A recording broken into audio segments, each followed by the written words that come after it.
Hello and welcome to Breaking Ground on iPropertyRadio with myself, Carol Tallon, the show where we chat to industry experts to get a view on what's happening on the ground and new trends emerging within the construction industry. This show is brought to you in partnership with Place Engage, a data-driven platform for more successful public consultation and community engagement for your next development project. Now, while I said normally we chat to industry experts on the ground, today we're getting more of a bird's eye view because we're joined by Kate Fahey, crane operator for Derry Park Construction, and she is on site in the crane at Salt Hill in Galway. Kate, you're very welcome. Thank you for joining us today. Hi, how are you? Thanks for having me. Kate, I am delighted to say you are our first guest that we've interviewed from inside a crane. How many feet above the ground are you today?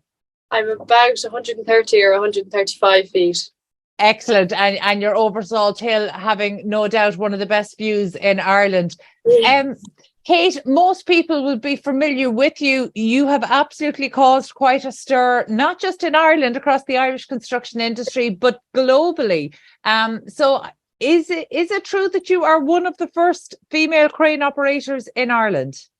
That's what people have said to me. A few people have brought it up to me. I'm not 100% sure. I know that there definitely wasn't many tower crane operators, female tower crane operators, but there definitely was mobile crane operators. So I could be the first female tower crane operator registered in Ireland, but I'm not sure. And you are still a teenager? Yeah, still a teenager. That's unbelievable, Kate. So look, what most people will be so interested to hear, because obviously we're all the time talking about how to, because we know that construction is not necessarily considered an appealing career option for the next generation of talent. So we are sorely trying to attract the next generation of talent into construction, and we generally do that by saying construction is not what you think it is. There's a data and digital approach to construction, that it's not necessarily muddy boots on the site. But how did you get into construction? Well, to be completely honest, I had no interest in construction. Well, in school, the subject construction I did like, but the construction industry, it never was an option. Number one, because I didn't really think about it as an option. And then as well, I think having my dad own a construction company, I saw him work extremely hard, extremely long hours and stuff. So I think subconsciously it kind of turned me off the industry a little bit. So that could have been it as well. But I didn't plan it. I just needed a summer job. Dad said, no problem, up to Dublin with you. I will put you in the office. And I hated the office, absolutely despised it. Just was a way to make money for college. But then once I started getting friendly with the lads and starting to do more things on site, doing safety checks, talking to the lads, I started to enjoy it so much more. And then eventually I decided to go up the crane one day and loved it so much, and then became a crane driver, got my ticket after that, started training, and haven't really looked back since. I said that I'd take 1 year out of college and go driving a crane for a year. Then the next year rolled around and I'm on my second year out, and I haven't applied to the CAO this year. So amazing. I think it's really interesting when you say, despite having a family business in construction, you still didn't even consider that as an option. That's because that's quite unusual. Normally when there's a family business, it's at least a consideration. And, again, it probably will not surprise many people to hear that your dad in construction you would from the outside be looking in and seeing him working very long hours and no doubt being under a huge amount of stress, because construction is a stressful job. And that being considered, that's something that was off-putting to you. So actually, from the time that you've now, I suppose that you've embraced this as a career, how are you feeling about, are you able to say to your friends, actually, I would really encourage you to look at a career in construction? Has this changed your perception on how you communicate about a career in construction to people your age?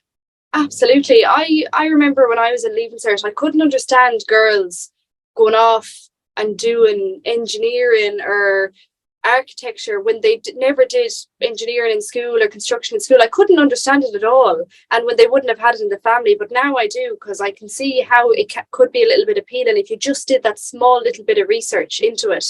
One of my best friends is doing, she's only over the road there, she's doing engineering in ATU, and she loves it.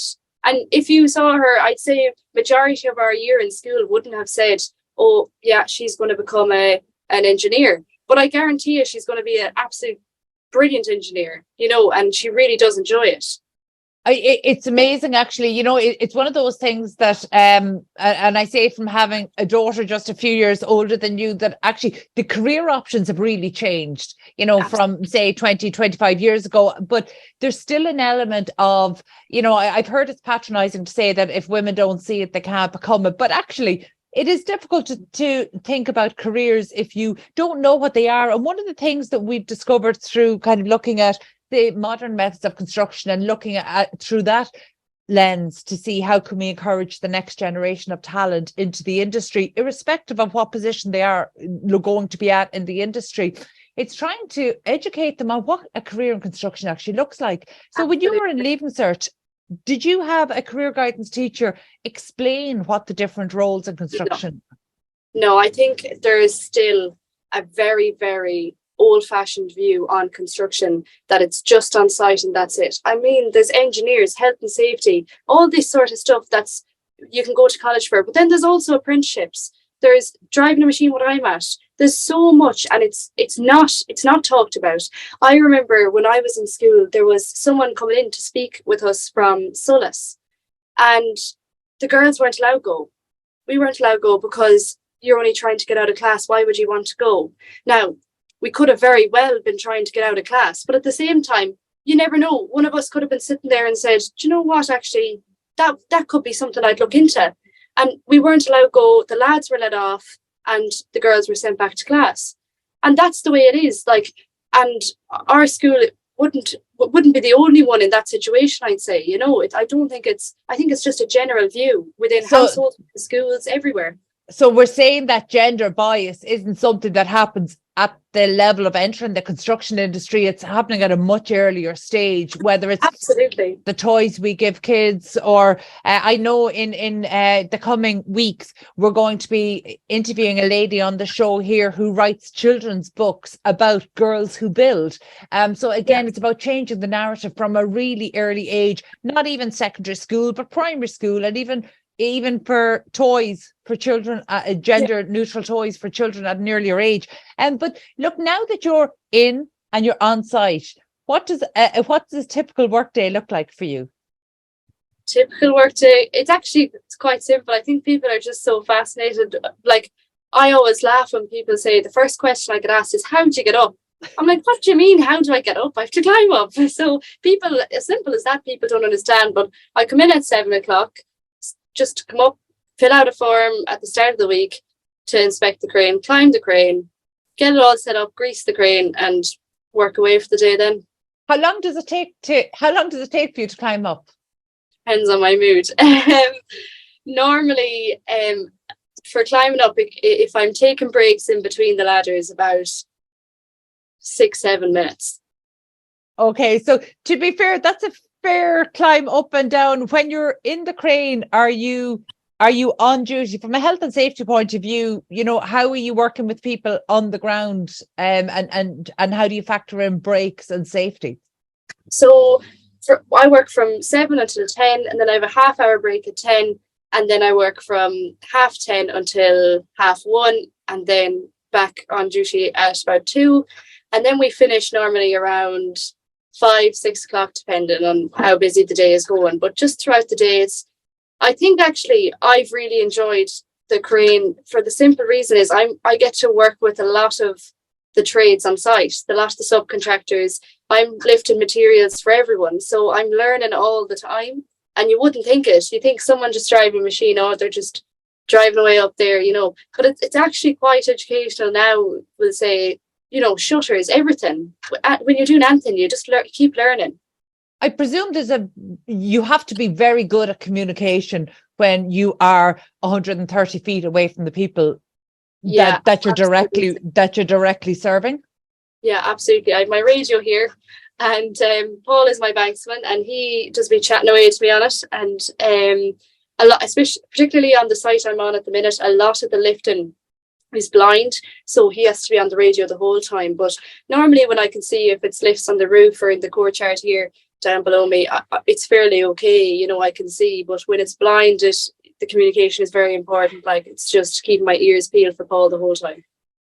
Taking your age out of the conversation, the reality is you are new to a career in construction, because obviously you're not long out of school. So there's a learning curve with any job in any industry. So by any standard, you're new into the industry. So you're new into the job that you're doing on a daily basis.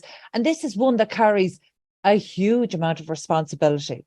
So how do you handle that mentally?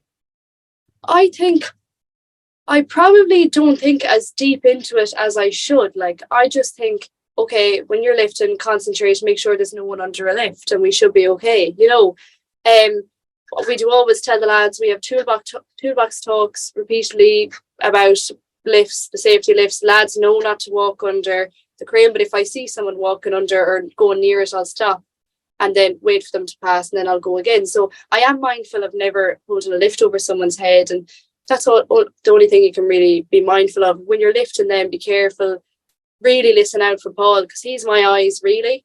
So really listen out for him. And I suppose you just have to be on the ball, really. That relationship between crane driver and banksman is such an important one. So do you regularly work with the same person, that you have an opportunity to build a good working relationship there? Absolutely, yeah. There, from time to time, there'd be different banksmen in, but all the time I'd have a chat with them before I come up in the morning anyway, you know. I think even on the radio during the day, in between lifts, we'd be chatting away and having the crack, and it's not all doom and gloom either. Like, you know, we're well able to have the crack, and then just when we're working, take it very seriously and be very careful, obviously. But I suppose with everyone on site, really, you want to become friends with them, because, as I just say to the lads, I love stopping and talking to people, because it makes my day go so much quicker. And that happens a lot in construction. People have the crack, there's so much fun, and it's not all serious. And what I would particularly think of an office job would be like, you know. So it is a practical job. Even the likes of, we'll say, the more office-based jobs like health and safety or something, they can still come out on site, and everyone will be having the crack and, you know, enjoying themselves at least. Kate, there isn't a huge amount of diversity on building sites across Ireland. We know this, in terms of age, gender, ethnicity. You know, there just isn't a lot of diversity. So there won't be many sites that you walk onto where there's many people who look like you, you know, who are your age. You know, that has that been in any way a barrier to you building that camaraderie that's so important to actually enjoy your work? I think I was mollycoddled a bit in Dublin, because Dublin is a bit more aware of women starting to come into construction. You know, the lads, I'd be almost an hour late going up the crane when I was in Dublin, because I stopped and talked to everyone on the way, and they were all cheering me on when I decided to go operating the crane, and everyone was so accepted up there. And I think it kind of hit me when I came down home to work a little bit. It is the typical, more old-fashioned view, and I hate to say it because it's where I'm from. And I remember my first day walking in here, and my legs were weak. I didn't want to do it at all. The night before, I was raring to go. When I got here, I just didn't want to go in. And it took a long time, I think, for people to start to warm up to me. You know, even just, I don't think it's badness. I think it's just, they just don't know what to say. It's like, you can't just say to one of the lads, well, how's things? You know, they don't do that to a girl. So it's nearly, I have to try and put myself out there to get anything back in return. Yeah, well, it's a different dynamic as well. You know, again, you're going into a job that has huge responsibility. So you've people looking at you. So much of what happens on the site depends on you keeping the show going, you know, not just from a health and safety point of view. So do you ever feel isolated? You know, again, you are 130 feet in the air. So while you're chatting to people on the ground, you are 130 feet in the air. Is that an isolating feeling? It is a lonely kind of job, you know. It definitely can be. There's days I come home and I'm just like, oh. But at the same time, then as well, it is quite rewarding. Like, I do enjoy it, and I do like coming into site and working in construction. But like, then there's the days I could be looking down and there could be lads just staring up and they could just be standing there watching it happen. But you start to get quite self-conscious, you're like, oh Jesus, oh God, people are watching me. But as anyone would, like, not just because I'm female, I think people kind of take me up wrong when I say this. It's not just because I'm female, I think it's because I'm new. Anyone that's new is going to be a little bit self-conscious. I see male apprentices walk in, they're self-conscious too, like, while you're learning, you're going to be. So I think people take it as like, oh, it's a female thing. It's not really either. Like, there is a certain amount of it that is a bit of self-conscious being female, but like, I'm so lucky where I am now. It might have taken a while, but I'm really settled here in Galway, and I absolutely loved Dublin. So I think it is starting to open up a bit more. Fantastic. Tell us a little bit just about the training that you had to do to get your ticket, just so that kind of walk people through the process that you had to go through. Yeah. So firstly, you have to become a banksman to be a crane operator. So I did my banksman ticket. I started training for that in Dublin. And then after a few months, I went and did my training with Damien O'Reilly and got my banksman ticket, and then straight away started driving the crane whenever I could, getting training in while banking the crane as well from time to time. So I was kind of working both. And Paddy, the lad that trained me on the crane, we were about 4 or 5 months training. And he was just like, you're ready, you have to go for it. Like, you have to put it down. So once my 6 months training was up, we went for it, and I passed, thank God. I wouldn't have been able to go back to it if I failed the first time. But I just started operating a crane after that, and I love it. And is there anything that surprised you? Is there anything maybe that you wish you had have known before you chose this as your career in construction? I think it would be like how actually interesting construction is. People don't really take that into account. I'd be sitting here and I'd be like, my mind would be going crazy, like, what's that? And before, I would have had no interest. I'd look up at a building and I'd be like, oh yeah, okay, they're building something there, wouldn't look too closely. But now I really do have an interest. I even like passing other sites, I'd be watching to see what they're doing. Yeah. Do you know, look, I'm so delighted to hear you talk with that kind of passion, because the reality is construction covers everything. Like, it's pure alchemy. You're turning materials into places where people are going to live, spend time, give birth, raise their family, educate. It's everything. It's everything. Absolutely. So I'm delighted to hear you bring that passion kind of in with you. Can you see yourself doing this long term, or are there other aspects of construction or work on or off site that you have an interest in? Yeah, I would like to stay in the crane for as long as I can, but I'm going to try and branch off eventually into health and safety. I do have an interest in health and safety, so I would like to kind of see what that area is like. But I do think it's, for the first year, I was kind of always saying, oh, construction will do me for now, and then I'll go back and I'll do something in the medical science route. Now it's going to be construction no matter what. I can't see myself doing anything else. I love to hear that.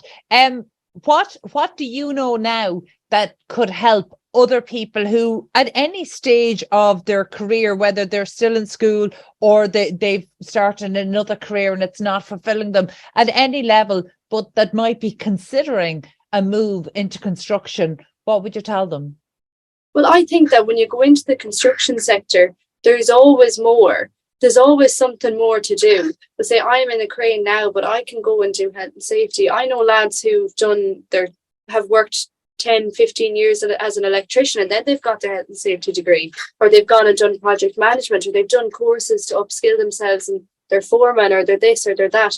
Like, there's always something else to do. Like, I don't think people that aren't in construction understand the actual amount of jobs that is available on a construction site. Kate, you're such an advocate for the industry. Genuinely, it's really heartening to see, because over the last number of years, there have been whole task forces dedicated to trying to tell the story of what contemporary construction, a career in contemporary construction, looks like. And it's difficult to do. And sometimes the people who are trying to tell the story have been in it a couple of decades, so they're maybe not the fresh set of eyes to do it. Yeah. Whereas you're coming in, and you, I presume, have the experience, you know, in the evenings or weekends, hanging out with friends who were in radically different careers. You know, yeah. does any part of you think maybe, okay, well, if you know, or if you weren't a crane operator, what would you be doing? Yeah, I don't think about that much, because I actually, like, I was going to do veterinary in Budapest. I was going to go abroad. I was going applying for that. I was going applying for all medical science stuff. And now I genuinely think that if I did end up there, I wouldn't be still doing it.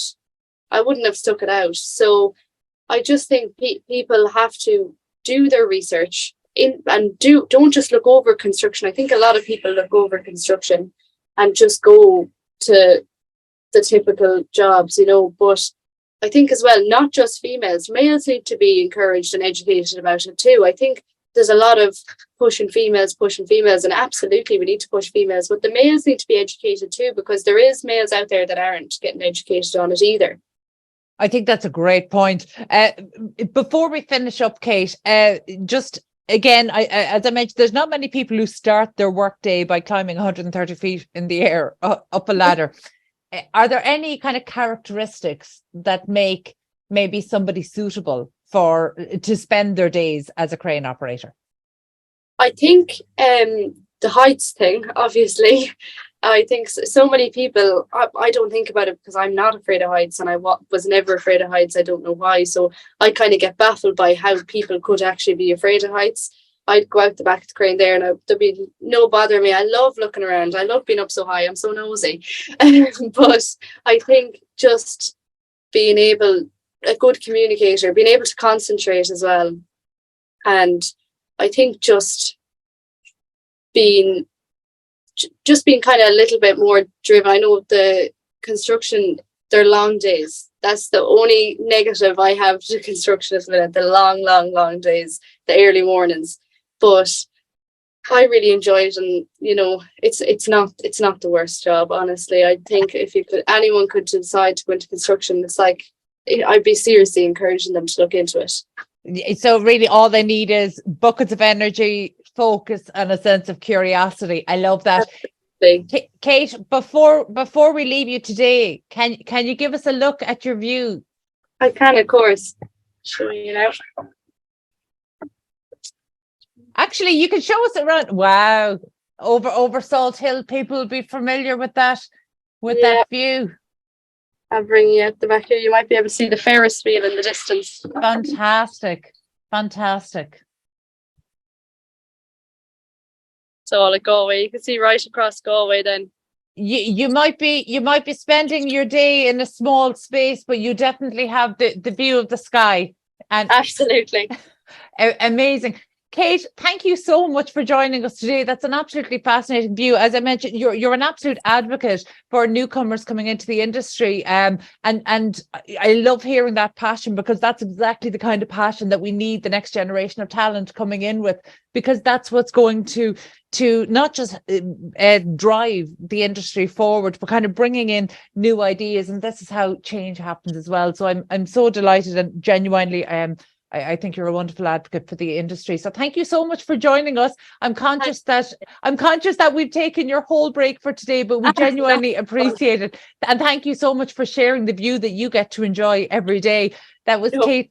Thank you. That was Kate Fahey, crane operator for Derry Park Construction. Our thanks to show producer Katie Tallon and to the production team at Hear Me Roar Media on sound. If you enjoyed this episode, please be sure to subscribe to the podcast and to check out our other real estate and construction shows on iPropertyRadio. Before we go, a special word of thanks to our sponsor, Place Engage. Using immersive technologies, Place Engage offers a data-driven platform for successful public consultation and community engagement for your next development project. And thank you indeed for tuning in. We'll catch you on the next episode of Breaking Ground for iProperty Radio.